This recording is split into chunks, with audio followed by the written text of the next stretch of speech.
Bonjour. Bonjour. Alors, je crois qu'on avait rendez-vous. Michael va arriver. D'accord. Il va filmer, vous pouvez filmer derrière. Il y a pas de On a le souci. film du film du On a film. le film du film. Ouais, allez-y. Je m'assois. Non, restez debout derrière moi. Merci beaucoup. Merci. Bonne journée à vous. Merci. En fait, je fais à peu près une rencontre par semaine. Une et une seule. Alors parfois il y a des salons qui se rajoutent, mais voilà. Donc ça peut être une librairie, ça peut être une médiathèque, ça peut être une rencontre dans une école. Donc ça me prend, on va dire, une journée, maximum une journée et demie par semaine. Le reste du temps j'écris. La chance c'est que ce sont toujours des super beaux événements, dans le sens où on rencontre des gens enthousiastes qui aiment, qui viennent parce qu'ils aiment. On revient crevé, mais on a quand même puisé dans l'énergie des gens, de l'enthousiasme, etc. On est bien là. Vous étiez là quand j'avais fait le rédacteur en chef, Mais tout ça? oui, Mais oui, j'étais là c'était déjà. bien. J'ai toujours l'Est républicain dans mon bureau, hein, avec la. Vous m'aviez fait une spéciale Est J'ai républicain. même amené les fans de la rédac, hein, on n'est pas comme ça. Ah, c'est les fans de la rédac.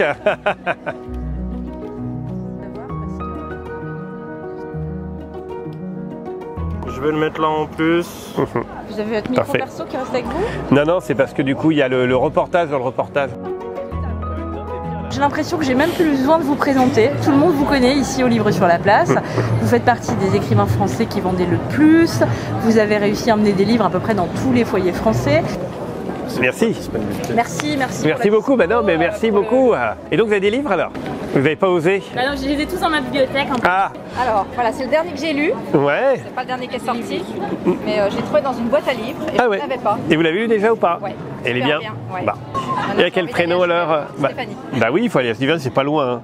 En plus, Stéphanie en plus. Ouais. Eh ben, c'est le prénom de oui, l'héroïne, voilà. C'est ça, Je vais faire une petite photo. Oui, oui, oui, bien sûr. Allez. À cause de vous, j'ai plus de place dans ma bibliothèque. Ah bon? Ouais. À cause Faut de que moi, j'achète des juste à cause de bibliothèques. moi, d'accord. Essentiellement à cause de vous. Moi, j'ai deux types d'influences. J'ai l'influence des, on va dire, de la littérature populaire française. Donc, c'est des Japrisot, des Patrick Covin, des Barjavel, des Robert Merle, des Marcel Aimé. Enfin, il y en aurait beaucoup, Romain Gary même. Enfin, voilà. Donc, plein d'auteurs français un peu populaires, d'un côté. Et puis quand même la littérature anglo-américaine avec les Stephen King, avec même les Harlan Coben, même. Enfin voilà. Et donc je pense que je suis un peu un produit des deux, ou la BD, voilà, un produit des deux, c'est-à-dire cette envie quand même très française de jouer sur le style, de jouer sur le second degré, de jouer sur une sorte de réalisme poétique. Et d'un autre côté, quelque chose qui est lié à l'efficacité, qui est lié au suspense, qui est lié à la rapidité et l'efficacité. Et j'essaie, je pense, dans mes romans, de mélanger un petit peu les deux. Ah, comment j'ai appris? Ben en fait, on n'apprend pas. Non, moi je suis assez persuadé qu'on peut pas apprendre, qu'il y a des choses qui s'apprennent pas, comme le style, comme... je vais commander le café quand même, hein. On va le faire en direct.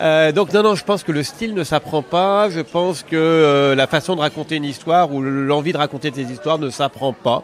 Vraiment, je pense que à un moment donné, il faut être persuadé qu'on a, on a une histoire qui vous vient en tête et on est persuadé que cette histoire, elle va être extraordinaire, elle va être unique. Voilà, on peut avoir une histoire par exemple d'amour en tête. Il y a des millions d'écrivains qui ont déjà écrit des histoires d'amour. On doit être persuadé que l'histoire d'amour qu'on va raconter, qu'on va écrire, elle va être unique. Personne ne l'a jamais racontée de cette façon-là. Si on n'a pas cette certitude, c'est même pas la peine de commencer à écrire. Donc voilà, donc je pense que ça s'apprend pas. Après, on peut essayer de lire des choses. En tout cas, moi, j'ai jamais ouvert un seul livre de recettes, de scénarios, de conseils d'écriture. Je me suis lancé avec à la fois tous mes doutes et toutes mes certitudes.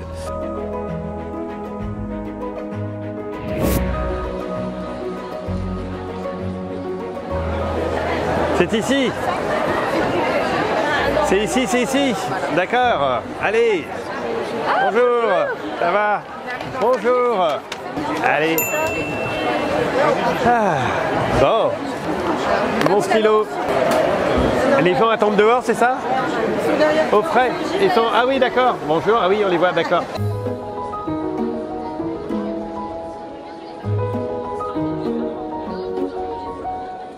Aux bonnes mains d'Eliane, notre libraire. D'accord, c'est Eliane qui Et travaille, Sacha, d'accord. voilà, qui... Bon, bah c'est parti, hein. Voilà. 11h30. Il y a 3 heures qu'elles sont là? C'est vrai? Non. 11h30. Bon, j'arrive. Incroyable. C'est mieux que les Rolling Stones. Celui-là, je l'ai lu en un jour. Oui, c'est Un jour? Ouais, j'étais à fond, j'arrivais pas. Bah, de toute façon, la plupart. En un jour? Ouais, je sais pas, bah, de toute façon, je les ai tous. Hein, donc, Tous? oui. Je l'ai découvert avec, c'était Un avion sans aile, voilà, exactement. On n'a vraiment pas envie de lâcher le roman. C'est une fois qu'on est dedans, on veut plus le quitter. Limite, on fait des nuits blanches juste pour le finir, quoi. Quel est le premier livre de Michel Bussy que vous avez lu? N'oubliez jamais. C'était la première fois où j'ai lu un livre et que j'ai été vraiment captivée et il restera toujours dans ma mémoire. On a beau se faire un scénario dans notre tête, on n'arrive jamais à la conclusion. Il nous épate jusqu'à la dernière seconde. Quel est le dernier livre que vous avez lu? 3 vies par semaine. C'est vraiment le suspense qu'il y a tout au long du livre en fait. Le fait qu'on comprend tout le dénouement à la dernière ligne ou au dernier paragraphe du livre. Jusqu'au bout, je me doute de rien. Je suis peut-être un peu naïve, mais jusqu'au bout, je me doute de rien, donc à chaque fois, je suis surprise. Oui, allez-y, oui. Vous voulez une photo? Merci. C'est bon. Bon, bah merci d'avoir patienté, hein, merci. Au revoir.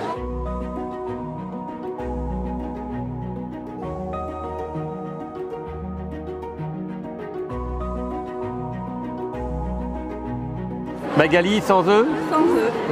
C'était le plaisir de le relire. Voilà. Ah, vous l'avez lu déjà, mais vous le relisez, c'est là? Vous repartez en Corse? Bah, moi, j'écris tout le temps. En fait, j'écris tout le temps, du matin au soir, dès que j'ai du temps. Dès que j'ai du temps libre, j'écris. Dans le train, enfin voilà, c'est vraiment un flux continu, je dirais presque, j'écris comme je respire, quoi. Il n'y a pas de rupture entre le moment où j'écris ou j'écris pas. J'écris tout le temps, et du coup, partout. Le plus souvent quand même chez moi, dans mon bureau, mais vraiment, ça peut être partout, ça peut être dans le train, ça peut être ce soir à l'hôtel, ça peut être un peu tout le temps, quoi. Il n'y a pas de rupture. J'ai longtemps écrit en étant prof, donc du coup, j'ai pris l'habitude d'écrire dès que j'avais un petit peu de temps. Enfin, il n'y a pas eu ce besoin d'un rituel ou quoi que ce soit. Enfin, par exemple, j'adore écrire dans le train, quoi. Il y a un peu de bruit et voilà, il y a quelque chose qui fait qu'on se met en retrait tout en restant en éveil sur ce qui se passe un peu autour. Ouais, c'est vrai que je raisonne souvent un petit peu par chapitre.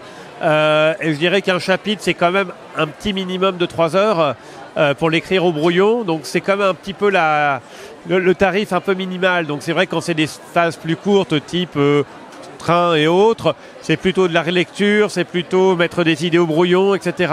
C'est vrai que j'ai tendance à dire que voilà, faut quand même... c'est dur de s'arrêter sur un chapitre quand on est dans l'action, quoi. Il y a une espèce de vision globale de début, de fin. Enfin, le chapitre, c'est une scène et moi, en tout cas, j'ai besoin de la tenir jusqu'au bout, d'un seul tenant, d'un seul jet. Vraiment être original en permanence, c'est-à-dire se dire ce que je raconte, personne ne l'a jamais raconté. Enfin, vraiment, c'est viser toujours l'originalité. Vraiment, c'est se dire non, si c'est trop banal, si c'est trop attendu, c'est pas surprenant, on jette, quoi. Et il faut que le lecteur soit toujours en éveil, toujours surpris, toujours étonné. Voilà. Alors ça peut agacer, mais moi c'est comme ça que j'écris, quoi. Il faut se surprendre soi-même pour être sûr que le lecteur, on le lâche pas.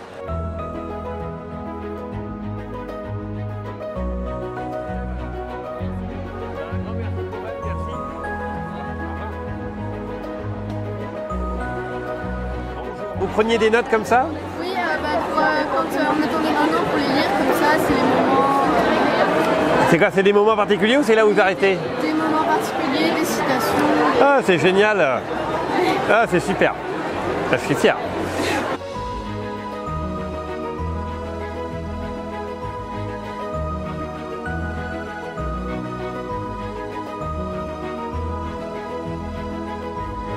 Ah oui, c'est vrai, pour Eliane. Vous savez que Eliane, c'est dans quel livre quelle héroïne s'appelle Eliane? Non.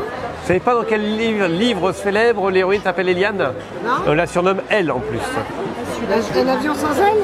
Non, pas un de mes livres, un livre célèbre. Ah non, je sais. Vous savez pas? Non. Et ben le livre Eliane, c'est dans L'été meurtrier. Et le dernier? Alors, voilà, un grand merci. Voilà la dernière, merci. Au revoir, la dernière de la journée. Ah, et le livre d'or. Voilà. Allez, au revoir. Bon, voilà. Allez. Ça a seulement pris 4h30 finalement. Eh ben oui, oui c'est ça, du 5h, ouais, on est du non-stop, quoi, voilà. Là, non, ça remballe, voilà, ça y est, c'est la fin, c'est la fin. Non, mais c'est chouette.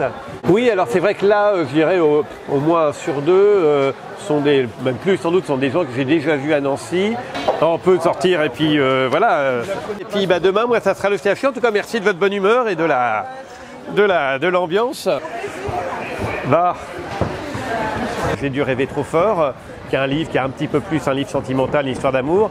Je m'aperçois que souvent c'est un de mes livres préférés, on va dire des lectrices qui ont moins de 40 ans, moins de 30 ans, ce qui n'est pas forcément le cas d'autres. Enfin voilà. Donc après il y a des petites choses comme ça qu'on remarque, on se dit ah tiens voilà. Ciao ciao. Bon bah allez, au revoir tout le monde, à demain. Allez, au revoir. Salut.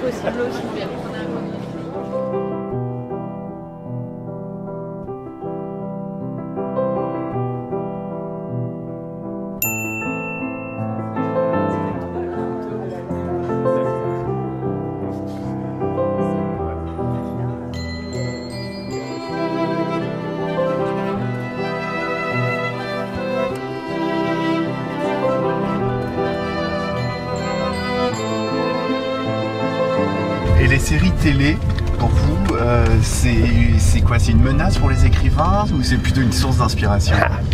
Alors, il y a... Non, pour moi, c'est clairement une menace, pas pour les écrivains, mais pour la lecture en général. Ça, j'en suis assez persuadé. Je pense que le plaisir procuré ou la façon de consommer les séries est très proche de celle du livre.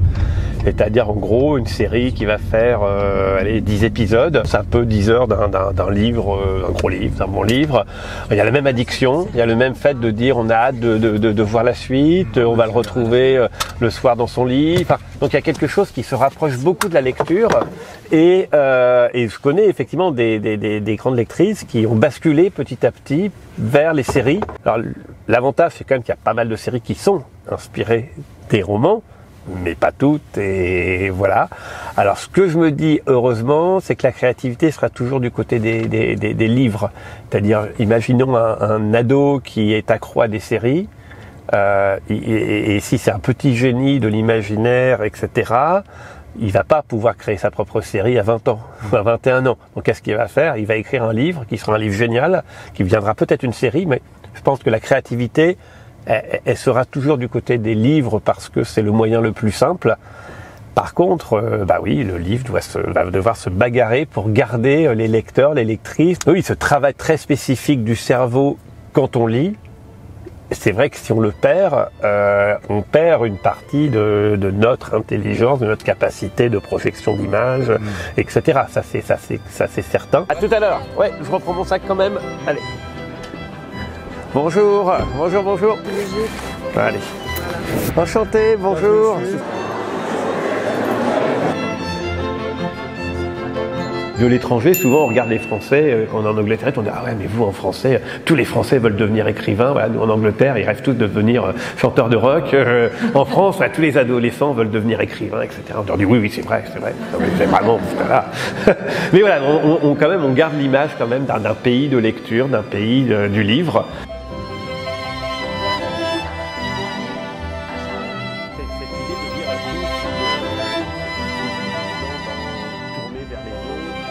Voilà, donc c'est un petit jeu qu'on peut avoir avec le lecteur, mais bon, ça ajoute. Alors ça, c'est intraduisible par contre. Donc je crois que je signe, hein, c'est ça, là-bas, au bout. Bon, bah à bientôt, hein. De toute façon, on n'avait pas sans se revoir. Bonjour. Alors, dites-moi, quel prénom? Anne-Mathilde. Anne-Mathilde. Merci, au revoir. C'est pour un cadeau pour mon épouse qui est assidue. Ah, et elle est... Brigitte. Bonjour. Moi, je voulais vous expliquer. Oui. Il y a 11 ans, je ne lisais pas. C'est vrai? Ouais, je détestais lire. Mes seuls souvenirs de lecture, c'était l'école. D'accord, ça ne vous avait pas plu. Ouais. J'étais scientifique et du coup, il y a 11 ans, ma belle-mère m'a offert une océan noir. Ouais. Et je suis tombée amoureuse. Et depuis, je lis. Ah, c'est génial. Je lis tous vos œuvres.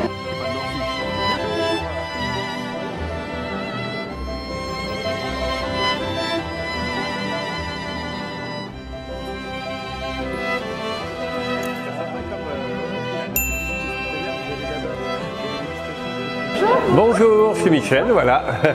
Alors, il y a une personne qui disait attends, de pied ferme. D'accord, de pied ferme, d'accord, carrément, d'accord. Allez.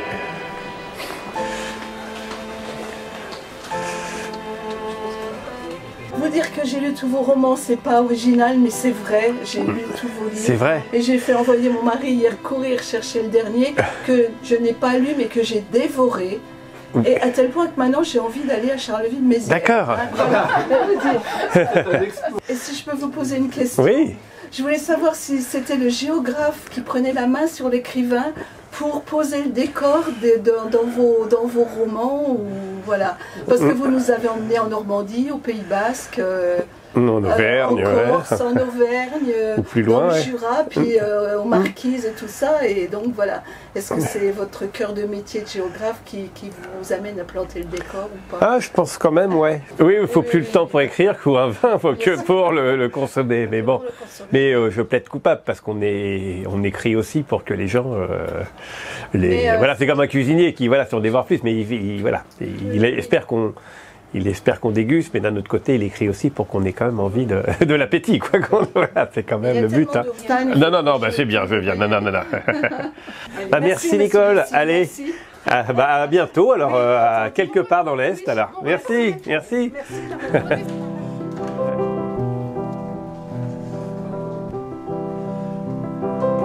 Dans les hôpitaux, dans les services, on lit beaucoup quand même. C'est un des endroits où on lit encore beaucoup. C'est vrai, bah, surtout la nuit. Ouais, souvent, voilà, c'est ce que je vois très souvent sur les salons, des groupes d'infirmières venir à plusieurs, souvent, d'être fanantes, et puis parce qu'elles parlent beaucoup de livres, et puis elles viennent ensemble, et voilà, nous on lit, on échange beaucoup, et puis avec les patients aussi, parce qu'il y a souvent des patients qui lisent, donc c'est... D'accord. C'est pour ma maman. Allez, votre maman. Oui. Et qui s'appelle Eli? Oui.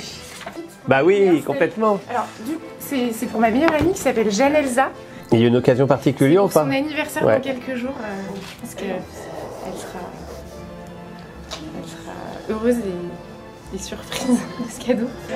Au revoir. Bah oui, moi j'ai enchanté d'être monté jusqu'à vous, voilà.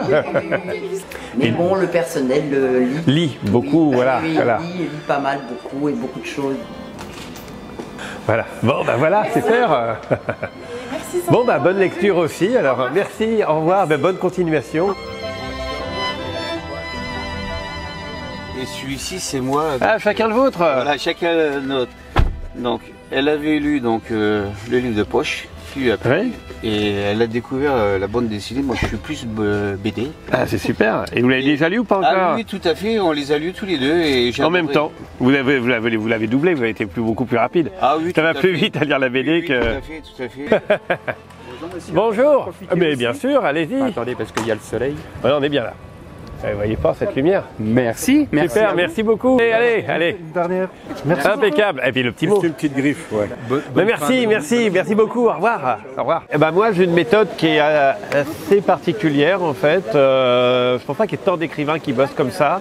Et qui est vraiment née du fait que j'ai commencé à écrire en étant prof, en n'ayant pas le temps. Dans l'année, j'avais pratiquement pas de temps entre septembre et juin pour écrire. Et donc j'ai un premier jet qui est rapide, on va dire qu'il me prend 8 semaines peut-être, un peu plus, et qui est un jet pur au brouillon, où le but c'est un peu d'écrire, de se rapprocher presque le plus de l'écriture à la vitesse de la pensée. Alors ça peut jamais être ça, mais il y a quand même ça, c'est-à-dire d'être le plus rapide possible, d'arriver du début à la fin, le plus rapidement possible en ayant...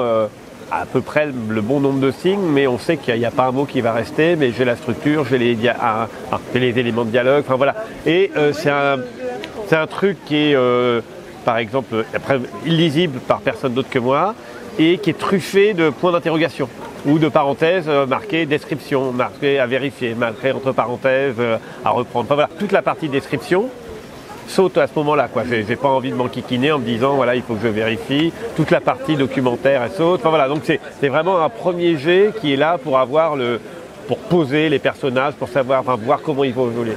Et voilà. Et donc une fois que j'ai cette partie-là, il y a au moins une deuxième couche là qui est la partie vraiment littéraire où j'écris le bouquin et où par contre je laisse généralement encore toute la vraie partie qui demande les descriptions, la documentation la plus compliquée. C'est-à-dire qu'on va passer une demi-journée parce qu'il faut qu'on vérifie un élément précis, ou qu'il faut faut que je récupère de la documentation pour vraiment... voilà. Donc ça, je le laisse encore de côté parce que ça va me sortir de l'histoire. Mais j'aime assez bien cette idée de l'écriture brute, un peu comme ça doit être on va dire un peintre qui a sa grande fresque, et il va d'abord faire des croquis, des trucs, enfin voilà, puis avant même pour avoir son image, voilà, ou le sculpteur qui va avoir une espèce de bloc, et puis il va faire grossièrement les choses, et après ça lui permet d'avoir la structure, et après il va s'attaquer à chaque détail, quoi. Mais c'est un plaisir. Michel, merci pour tout. Salut, Florence. Allez, à bientôt.